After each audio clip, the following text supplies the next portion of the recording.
የውሃ እጥረት በ21ኛው ክፍለ ዘመን ካሉት እጅግ አሳሳቢ ዓለም አቀፍ ተግዳሮቶች አንዱ ነው።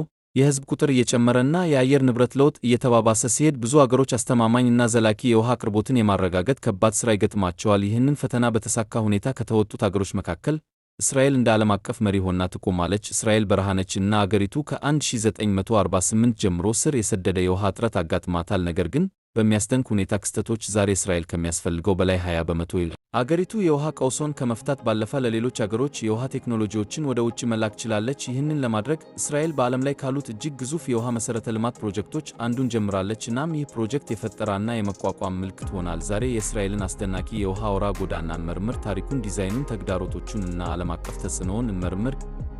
ይህንን ቻናል ለመደገፍ ምርጡ መንገድ ስለሆነ ይህንን ቪዲዮ ሰብስክራይብ ማድረግዎን አይርሱ። ብታምኑም ባታምኑም እስራኤል ከሜዲትራኒያን የሚገኘውን ጨዋማ ውሃ በመጠቀም የተፈጥሮ ትልቁን የንጹህ ውሃ ምንጭ የሆነውን የገሊላ ባህርን እየሞላች ነው። የተከናወነበት መንገድም እጅግ አስደናቂ ነው። ውሃው በሜዲትራኒያን የባህር ዳርቻ በኩል በሚገኙ የጨው ማስወገጃ ፋብሪካዎች ውስጥ ተጣርቶ ከዚያም ወደ ሰሜን ወደ ገሊላ ባህር ይጓጓዛል። የእስራኤልን የውሃ ችግር ለመፍታት ብቻ ሳይሆን ለጎረቤት አገሮች ውሃ እንዲሰጡ የሚያስችል ትርፍ ይፈጥራል። የእስራኤልን የውሃ ፈጠራ ሙሉ በሙሉ ለመረዳት ታሪኳን በጥልቀት መመርመር አስፈላጊ ነው። በ1950ዎቹ በእስራኤል የውሃ እጥረት አስጊ ደረጃ ላይ ደርሶ ነበር። ይህም የአገሪቱን ልማት ግብርና አስጊ ሆኗል። የአይሁድ ስደተኞች ማዕበል እየመጣ ሲሆን ይህም የሕዝብ ቁጥር እንዲጨምር እና በአገሪቱ የተፈጥሮ ሀብቶች ላይ ከፍተኛ ፍላጎት እንዲፈጥር አድርጓል። ሁኔታው ፈጣንና ፈጠራ የተሞላበት መፍትሄ እንዲፈልግ ጠይቋል። እንደ አውሮፓ አቆጣጠር በ1937 ዋልተር ክሌይ ሉደርሚልክ የተባለ እንግሊዛዊ መሐንዲስ ከዮርዳኖስ ወንዝና ከሰሜናዊው ገባር ወንዞች ውሃውን በደቡብ በኩል ወደሚገኘው የኔጌር በረሃ ደረቅ አካባቢዎች የማዞር ሐሳብ አቅርቧል። ምንም እንኳን በሁለተኛው የዓለም ጦርነት ውስብስብነትና በክልሉ ውስጥ በተከሰቱት ተከታታይ የጂኦፖለቲካዊ ውጥረቶች ምክንያት ፕሮጀክቱ ቢቋረጥም ሐሳቡ ለሚመጣ ነገር መሰረት ጥሏል። እንደ አውሮፓ አቆጣጠር በ1948 የእስራኤል ነጻነት ከታወጀ በኋላ ወጣቱ ሀገር ለሀገሪቱ የውሃ ገጽታ የሚቀይር ግዙፍ የውሃ መሠረተ ልማት ሜጋ ፕሮጀክት ማለትም ብሔራዊ የውሃ አቅራቢ መሠረት መጣል ጀመረ። ውሃው በዝናብ የተባረከው በሰሜን በኩል ከገሊላ ባህር ወደ እስራኤል ደቡብ ምንም ዝናብ የሌለው ነው። እስራኤል ለትልቅ ፕሮጀክት ለመክፈል ብቻ ከፍተኛ ዕዳ ውስጥ ገብታለች። ነገር ግን በመላ አገሪቱ ሕይወትን ያስቻለ ነበር። ብሔራዊ የውሃ ማስተላለፊያ ድርጅት የምህንድስና ድንቅ ሲሆን 130 ኪሎ ሜትር ርዝመት ያለው ቦዮች፣ ዋሻዎች፣ የቧንቧ መስመሮች፣ የውሃ ማጠራቀሚያዎች እና የፓምፕዎች አሉ። ውሃ ከሐይቁ ይቀዳና ከዚያም ከባህር ወለል በላይ ከ200 ሜትር ከፍ ብሎ በኃይለኛ ፓምፖች ይነሳል። ከዚያ ውሃው በተከታታይ ዋሻዎችና ቦዮች ውስጥ ያልፋል። ይህም 17 ኪሎ ሜትር ርዝመት ያለው የኤሽኮል ዋሻን ጨምሮ ይህም ሲጠናቀቅ በዓለም ላይ ረጅሙ የውሃ ዋሻ ነበር። ውሃው በኤሽኮል ማጠራቀሚያ በኩል ያልፋል። እዚያም ጥራቱን ለማረጋገጥ ይታከማልና ይጣራል። ከዚያ ውሃው ወደ ደቡብ ጉዞውን ይቀጥላል። በአገሪቱ ማዕከላዊ ሜዳዎች በኩል እስከ ኔጌር በረሃ ድረስ ይወርዳል። በመንገዱ ላይ ሥርዓቱ ለከተሞችና ለግብርና ሰፈሮች ውሃ የሚያደርሱ የተለያዩ የቅርንጫፍ መስመሮችን ያካትታል። የፕሮጀክቱ የምህንድስና ውስብስብነት የገሊላ ባህርን የሆነ የሥነ ምህዳር ሚዛን ለመጠበቅ ግምት ውስጥ ያስገባ ነበር። ሥርዓቱ የሐይቁን የተፈጥሮ ክምችት በማይቀንስ ፍጥነት ውሃ ለማውጣት የተነደፈ ነው። ፕሮጀክቱ በሰኔ 1964 የተጠናቀቀው በ420 ሚሊዮን የእስራኤል ሊራ ወይም 112 ሚሊዮን የአሜሪካ ዶላር ሲሆን ይህም ዛሬ ወደ 1.1 ቢሊዮን ዶላር ይደርሳል። ብሔራዊ የውሃ ማስተላለፊያ አገልግሎት ሲጀመር 80 በመቶ የሚሆነው ውሃ ለግብርናና 20 በመቶ ለመጠጥ ውሃ ተመድቧል። ጊዜ እያለፈ ሲሄድ መጠኑ እየጨመረ የመጣ የመጠጥ ውሃ ሆኖ ይውል ነበርና በ1990ዎቹ መጀመሪያ ላይ ብሔራዊ አቅራቢው በእስራኤል ውስጥ ግማሽን የመጠጥ ውሃ እያቀረበ ነበር። በቅርቡ የገሊላ ባህር ለእስራኤል ስትራቴጂካዊ የውሃ ምንጭ ሆነ። ይህም ለተቀረው የእስራኤል ክፍል ብቻ ሳይሆን ለዮርዳኖስ መንግስትም ጭምር ነው። በ1994 በእስራኤልና በዮርዳኖስ መካከል በተደረገው የሰላም ስምምነት አካል ሆኖ እስራኤል መጀመሪያ ላይ ለዮርዳኖስ በየዓመቱ 25 ሚሊዮን ኪዩቢክ ሜትር ውሃ አቅርቧል። በመቀጠልም በ2021 ይህ መጠን በእጥፍ አድጎ 50 ሚሊዮን ኪዩቢክ ሜትር ውሃ ደርሷል። ስለዚህ በመሰረቱ የእስራኤል የገሊላ ባህር ለዮርዳኖስ አብዛኛውን ውሃ ይሰጣል። ከዚያም በ2017 ከ5 ዓመታት ድርቅ በኋላ የገሊላ ባህር የውሃ መጠን ወደ ታሪካዊ ዝቅተኛ ደረጃ ቀንሷል። ሁኔታው ፈጣንና ፈጠራ ያላቸው መፍትሄዎችን የሚፈልግ ሲሆን እስራኤል የውሃ ሀብቷን ለማስተዳደር ሁሉን አቀፍ ባለብዙ አቅጣጫ አቀራረብን መከተል እንዳለባት ግልጽ ሆነ። ብዙም ሳይቆይ እስራኤል በሜዲትራኒያን የባህር ዳርቻ ላይ የጨው ማስወገጃ ፋብሪካዎችን ማዘጋጀት ጀመረች። ጨው ማስወገጃ ከባህር ውሃ ውስጥ ጨውና ማዕድናትን ማስወገድን ያካትታል። ለመጠጥ ለግብርና እና ለኢንዱስትሪ አገልግሎት ተስማሚ ወደሆነ ንጹህ ውሃ መቀየርን ያካትታል። የእስራኤል የጨው ማስወገጃ ጥረቶች መነሻዎች ተመራማሪዎችና መሐንዲሶች የተገላቢጦሽ ኦስሞሲስ ቴክኖሎጂን አቅም መመርመር በጀመሩበት በ1960ዎቹ ውስጥ ሊገኙ ይችላሉ። በ10 ዓመታት ውስጥ ይህንን ቴክኖሎጂ አሻሽላ የበለጠ ቀልጣፋ እና ወጪ ቆጣቢ አድርገዋለች። ይህ ግኝት የመጣው በ2000ዎቹ መጀመሪያ ላይ የአሽኬሎን የጨው ማስወገጃ ፋብሪካ ግንባታ ሲሆን፣ ይህም ሲጠናቀቅ በዓለም ላይ ካሉት ትላልቅ ኩባንያዎች አንዱ ነው። ዛሬ እስራኤል በሜዲትራኒያን የባህር ዳርቻዋ ላይ የሚገኙ በርካታ የጨው ማስወገጃ ፋብሪካዎች አሏት። እነዚህ ተክሎች በአንድ ላይ በየዓመቱ በግምት 600 ሚሊዮን ኪዩቢክ ሜትር ንጹህ ውሃ ያመርታሉ። ይህም 80 በመቶ የሚሆነውን የእስራኤልን የቤት ውስጥ የመጠጥ ውሃ ፍላጎቶች ይሸፍናል። በ2022 እስራኤል አስደናቂ ነገር አድርጋለች። አገሪቱ በደረቅ ዓመታት የሐይቁን የውሃ መጠን ለመጠበቅ ወደ ገሊላ ባህር የሚያስገባ የጨዋማ ውሃ ለማጓጓዝ የሚያስችል አዲስ ፕሮጀክት አስጀምራለች።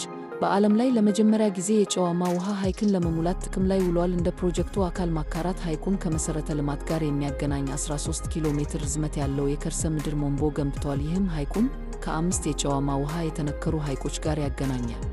በሚቀጥሉት ዓመታት የሚጠናቀቀው የፕሮጀክቱ ሁለተኛ ክፍል ከአዳዲስ የምርት ፋብሪካዎች ተጨማሪ የጨው ማስወገጃ ውሃ እንዲሁም በሰሜን ከሚገኙ ጉድጓዶች የሚወጣው ውሃ ወደ ገሊላ ባህር ይመራል። የእስራኤል መሐንዲሶች ንጹህ ውሃ ማቆየት ብቻ ሳይሆን ቀደም ሲል ጥቅም ላይ የማይውሉ እንደሆኑ የሚታሰቡ የውሃ ምንጮችን መጠቀምንም ተገንዝበዋል። ከጨው ማስወገጃ በተጨማሪ እስራኤል ውሃ ለማቅረብ ሌሎች አዳዲስ ቴክኖሎጂዎችን ተቀብላለች። እስራኤል በዓለም ላይ ካሉት እጅግ የላቁ እና ሁሉን አቀፍ የቆሻሻ ውሃ ማጣሪያ ስርዓቶችን አዘጋጅታለች። ከ90 በመቶ በላይ የሚሆነው የእስራኤል ቆሻሻ ውሃ ይታከማልና እንደገና ጥቅም ላይ ይውላል። በተለይ ለግብርና መስኖ የእስራኤል የቆሻሻ ውሃ መልሶ ጥቅም ላይ መዋል መሠረተ ልማት ቁልፍ አካል በቴል አቪቭ አቅራቢያ በሚገኘው ዳን ክልል የሚገኘው የሻፍዳን የቆሻሻ ውሃ ማከሚያ ፋብሪካ ነው። የተጣራው ውሃ ወደ ኔጌር በረሃ ይላካል፣ እዚያም ሰብሎችን ለማጠጣት የሚያገለግል ሲሆን እስራኤልም በደረቁ ክልሎች እንኳን የግብርና ውጤቷን እንድትጠብቅ ያስችላታል። እስራኤልም ጠብታ መስኖ የሚባል ቴክኖሎጂን ተቀብላለች። ይህም ውሃን በቀጥታ በቱቦዎች በቫሌዎች እና በድራይተር ኔትወርክ በኩል ወደ ሰብሎች ስሮች የሚያስገባ ዘዴ ነው። ይህ የማድረሻ ዘዴ ትነት ሙሉ በሙሉ እንዳይከሰት ስለሚያስወግድ ተክሎች የሚተገበረውን ውሃ 95 በመቶ ይወስዳል። በጠብታ መስኖ የግብርና ምርትን ሳያበላሹ ለእርሻዎች አነስተኛ ውሃ ሊመደብ ይችላል። እስራኤል የውሃ ጥበቃ ፖርትፎሊዮዋን ውጤታማነት ማጣሪያ እና የማምረት አቅሞችን በብዙ የተሻሻሉ የቴክኖሎጂ ስርዓቶች እና የክልል ስምምነቶች ማሻሻል ቀጥላለች። ይህ የእስራኤልን የውሃ ጥበቃ ፕሮግራም ከሌሎች ብዙ ይለያል። የእስራኤል የውሃ ቀውሱን በመፍታት ረገድ ያላት ልምድ ለሌሎች የውሃ እጥረት ለሚታገሉ አገሮች ጠቃሚ ግንዛቤዎችን ይሰጣል። እንደ አይዲ ቴክኖሎጂ፣ ኒታፊም እና መኮሮት ያሉ የእስራኤል ኩባንያዎች በዓለም አቀፍ ደረጃ ያላቸውን ዕውቀት በማካፈል ረገድ ወሳኝ ሚና ተጫውተዋል። ይህም እንደ ህንድ፣ ቻይና፣ አውስትራሊያ፣ ዩናይትድ ስቴትስ ባሉ አገሮች የውሃ እጥረትን ለመፍታት ይረዳል። እስራኤል ስኬቶፖ ቢኖሩም አሁንም ከውሃ አስተዳደር ጋር የተያያዙ ቀጣይ ተግዳሮቶች ያጋጥማታል። የአየር ንብረት ለውጥ በመካከለኛው ምስራቅ የውሃ እጥረትን እንደሚያባብሰው ይጠበቃል። ይህም ወደ ተደጋጋሚ እና ከባድ ድርቅ ይመራል። በተጨማሪም እንደ ዮርዳኖስ ወንዝ ባሉ የጋራ የውሃ ሀብቶች ላይ የሚፈጠረው የክልል ጂኦፖለቲካዊ ውጥረት የወደፊት የውሃ ደህንነትን ሊያወሳስብ ይችላል። እነዚህን ተግዳሮቶች ለመፍታት እስራኤል በምርምርና ልማት ላይ ኢንቨስት ማድረጓን ቀጥላለች። እንደ የፀሐይ ኃይል ያለው የጨው ማስወገጃ፣ የከባቢ አየር ውሃ ማመንጨትና የበለጠ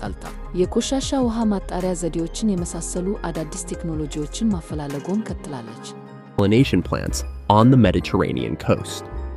A second part of the project, to be completed in the coming years, will see additional desalinated water from new production plants, along with water from wells in the north, also directed into the Sea of Galilee. Israeli engineers realized it's not just about conserving available freshwater, but also taking advantage of water sources previously considered unusable. Apart from desalination, Israel has adopted other innovative technologies to provide water. Israel has developed one of the most advanced and comprehensive wastewater treatment systems in the world. Over 90% of Israel's wastewater is treated and reused, primarily for agricultural irrigation. A key component of Israel's wastewater recycling infrastructure is the Shafdan wastewater treatment plant, located in the Dan region near Tel Aviv. The treated water is pumped to the Negev desert, where it is used to irrigate crops, allowing Israel to maintain its agricultural output even in arid regions. Israel has also adopted a technology called drip irrigation, a method that slowly applies water directly to the roots of crops through a network of tubes, valves, and drippers. Because this delivery method avoids the full brunt of evaporation, plants absorb 95% of the water applied to them. With drip irrigation, less water could be allocated to farms without compromising agricultural output. Israel continues to improve the efficiencies, filtration, and production capacities of its water conservation portfolio with many upgraded technological systems and regional agreements. This distinguishes Israel's water conservation program from so many others. Israel's experience in solving its water crisis offers valuable insights for other nations grappling with water scarcity. Already, Israeli companies like IDE Technologies, Netafim, and Mekorot have played a pivotal role in sharing their expertise globally, helping to address water scarcity in countries such as India, China, Australia, and the United States. Despite its successes, Israel still faces ongoing challenges related to water management. Climate change is expected to exacerbate water scarcity in the Middle East, leading to more frequent and severe droughts. Additionally, regional geopolitical tensions over shared water resources, such as the Jordan River,